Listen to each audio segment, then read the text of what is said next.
What's going on, guys? Zuko back with another War Within video. Hope you're all having a great day. We're going to look at another ranged Holy Paladin build. Now, I did the Avenging Crusader build on. I did a video on that. Really, if you haven't seen that video yet, go check it out. It's an awesome build. I think Avenging Crusader is back. I think it's back, baby.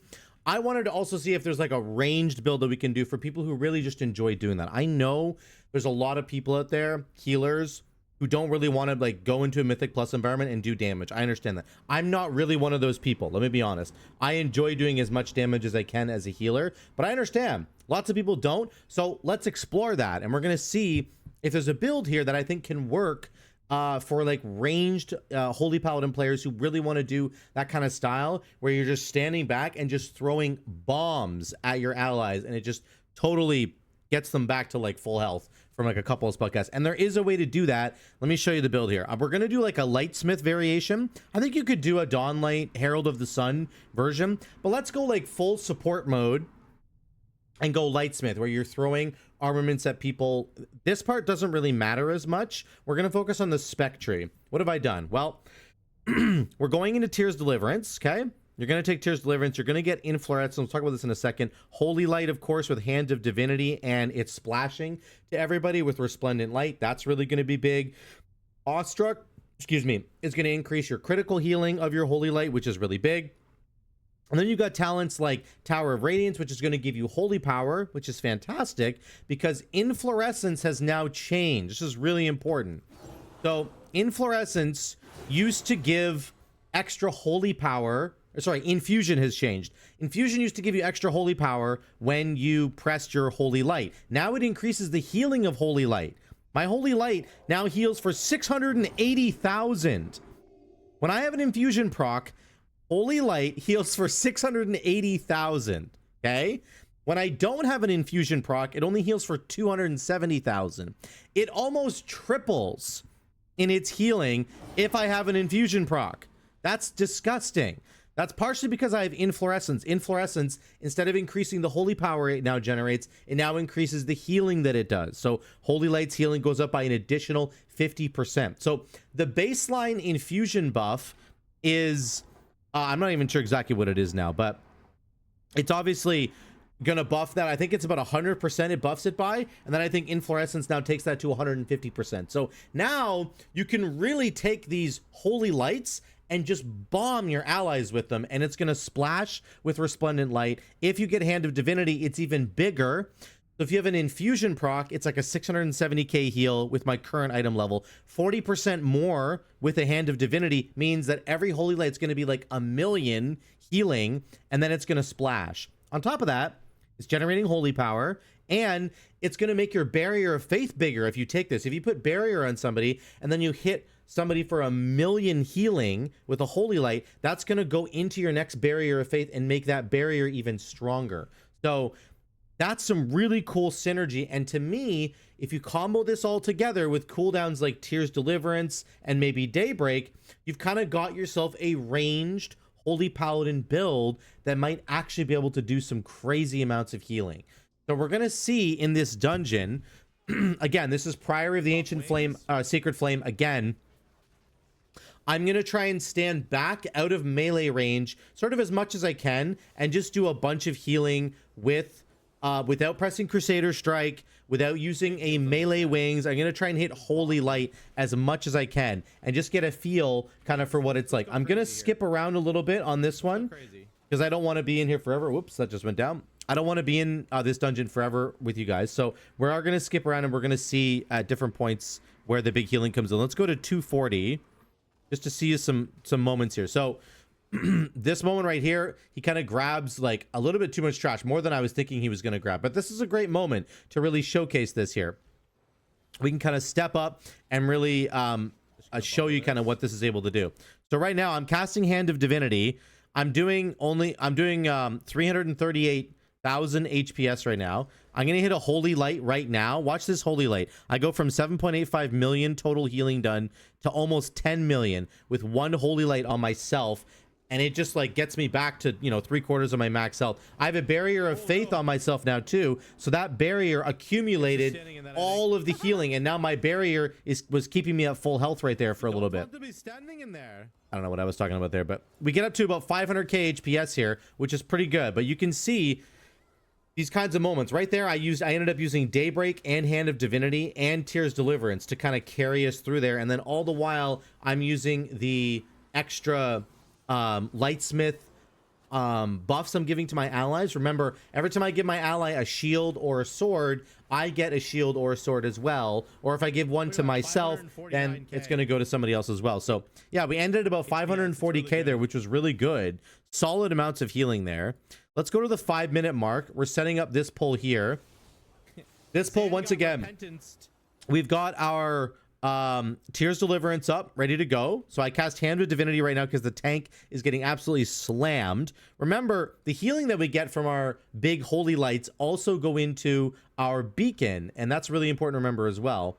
One thing I didn't do a great job of in this dungeon was making sure to set up my infusion procs before I ever hit my holy light. Sometimes I kind of mess that up, but it's okay. It's something I just have to learn, get better at. Right now, I do have an infusion proc and I have my Hand of Divinity, so I can start consuming that and really healing the team big time.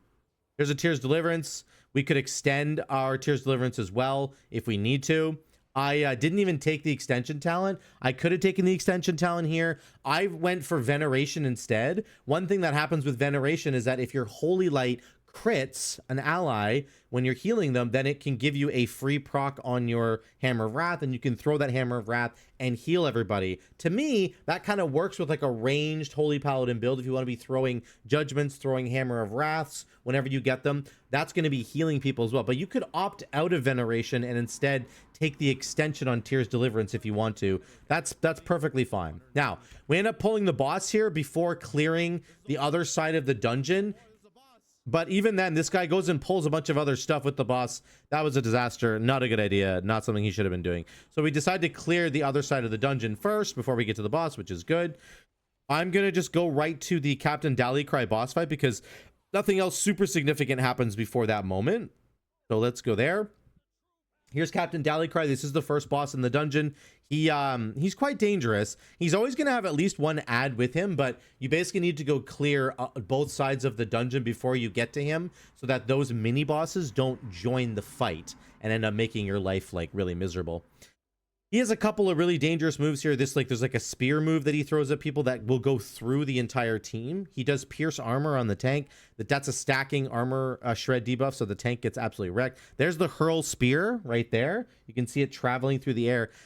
What you need to do as a team, what I've noticed is that whoever gets targeted with the spear needs to like get away from the team so that it only hits them and then pop like a defensive. Now it hit our Warlock, thankfully, so it wasn't too bad for him. But you can see I'm just kind of standing back here. There's a Hand of Divinity. I just smacked the Warlock with a big heal there. 2.6 million.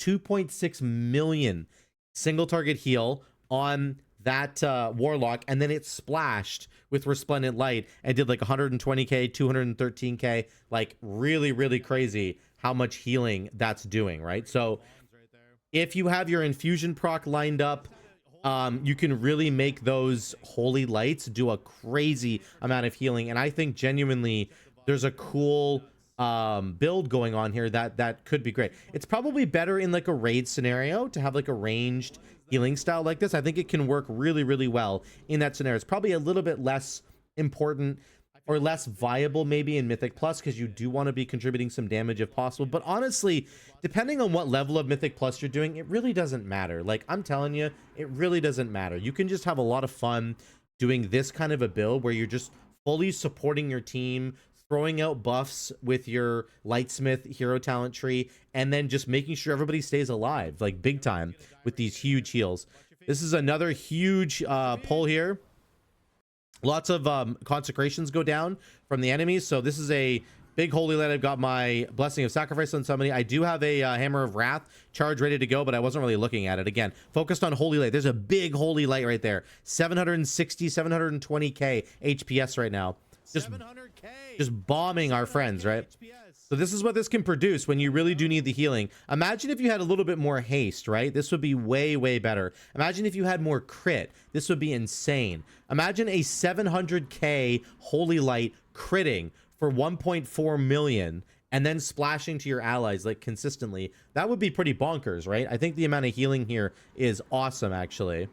I think I end up bubbling here just so maybe I don't bubble actually.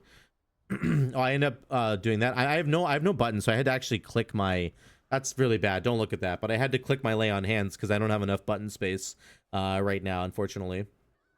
But yeah, I think with this build, you would definitely want to try and work in those veneration procs to get a little bit more healing if possible. But it's awesome to just sit back and cast these holy lights and just watch them like just smoke people for so much of their health bar. And then again, the barrier of faith. I really wish that I could see the breakdown of my healing right now. None of my meters are letting me do that right now. I really wish I could see that because I think the barrier of faith healing would actually be incredibly high. Which is exciting to see. So here's the next boss fight. This is Baron Braunpike. I've talked about him a little bit in other videos before, but he basically is like a super paladin. He's got this hammer move that's going to go out. It's going to spin around. You have to be really careful kind of where you're standing. In high tyrannical keys, this hammer move is just going to like do crazy amounts of damage to people, but we end up killing him way too fast and he doesn't do any of his other moves. So it's a little bit boring there, but let's move forward. Another dangerous pack right here. All the packs up until the last part of the dungeon, they're all dangerous, which is why I love doing this dungeon. It's really great to get a feel for how this is. There's a Divine Toll right there. I still have Daybreak. I do Tears Deliverance just in case we needed it, but I was really late. I didn't even need to do it there. What did I do? This was a huge holy. Watch this Holy Light. Look at that Holy Light. It crit for 2.6 million. Like, imagine if I had any more item level. Like, it just, these numbers are out of control. 750,000 HPS right there. These holy lights can just hit so hard, and it's really cool. This is really bad. We always end up pulling way too much here. Every team that I run this with just pulls too much. I don't know why. They think that this is going to be easy. It's not. This place is going to destroy you and your dreams. I'm telling you. I sack the tank. I think we end up dying here because the patrol walks in as well. I think if we actually was able to do this without the patrol, it'd be okay. And if these greater heals weren't going off and the volleys weren't going off, this would be fine, but it's not fine. As you can see, we end up getting absolutely destroyed here. There's really no amount of healing that I could do that could save us from this moment. It's just a little bit too much. So we do the best we can. I'm doing 700k, but it doesn't matter. It don't matter. We're dead, baby. I'm going to skip ahead to 2233. This is the final mini boss in this room. We're just going to skip ahead. We kill this here. Wait, what was that? 20. Did I do the timestamp wrong? Oh, here we go. We'll go up a little bit more. End up killing this. Here's the mini boss right here. We end up pulling it with the patrol, I think. Very dangerous pull, especially on Fortified Week. It's going to be very dangerous, but it's fun. This guy puts a damage over time debuff on everybody. You can see it stacking up on us right there. I think Zai is actually outranging it, so that's something I didn't realize you could do. But if you had a ranged comp here, you could definitely like outrange this thing, which is pretty cool. This does ticking damage over time. Very, very good for us to have Tears Deliverance up right now. I don't have it, so I have to make do with what I've got. So we're working with just big holy lights. Hand of Divinity is coming back as well. But right now we're just holy lighting people. Boom, look at that big bomb right there. Keeping people alive. I did use Daybreak. That's going to be good. All of this holy light healing is also going into our beacons, right? Which is awesome.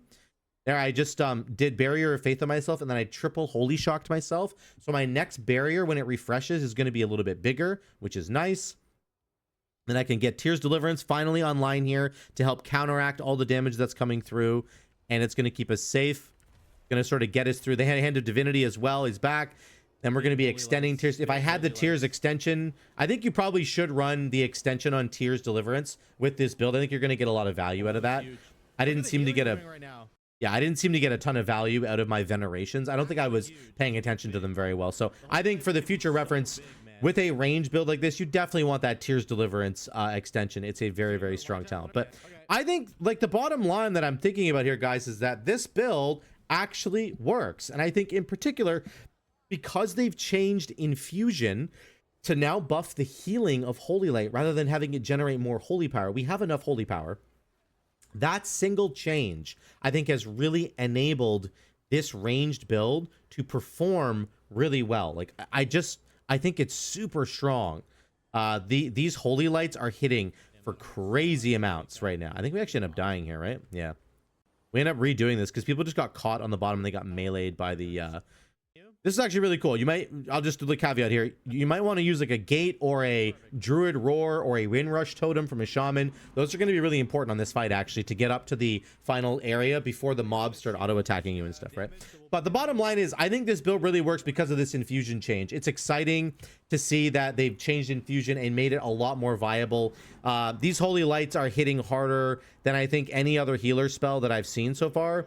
I mean, I haven't seen like a serenity from like a holy priest, but serenity is not, that's a cooldown, right? So honestly, I think these holy lights are basically like serenities. Like, they are hitting so hard right now. If you have infusion, if you're taking inflorescence, making it even better. If you have your wings up, if it crits, it's hitting for like 2.6 to 3 million, like just crazy numbers, right? So I think there is absolutely a viable build here for Holy Paladin.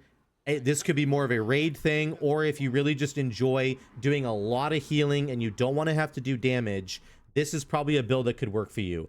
Throw out those holy armaments, make your allies do more damage, give them some shields. At the end of that dungeon, actually, I ended up doing like 60 or 70k DPS overall, I think, and it wasn't like, I wasn't even really trying. So I think this absolutely works. The synergies with Tower of Radiance giving you extra holy power, building up your Barrier of Faith, extending Tyr's Deliverance with Boundless Salvation, right? These are all really cool synergies, and I love what they've done with Infusion, with Holy Light. It makes it feel like a really good spell now that I absolutely want to cast. When I cast Holy Light, I know that it's going to deliver for me. So let me know what you think about this build in the comments down below. All you guys who love to do healing and don't like to do damage, I especially want to hear from you. Let me know what you guys think in the comments about this kind of build. Is this something you've been looking for a long time? I think this is actually quite viable now, and we'll have to see kind of where it goes as the War Within progresses. So thank you so much for watching. I love you guys. I will see you in the next one.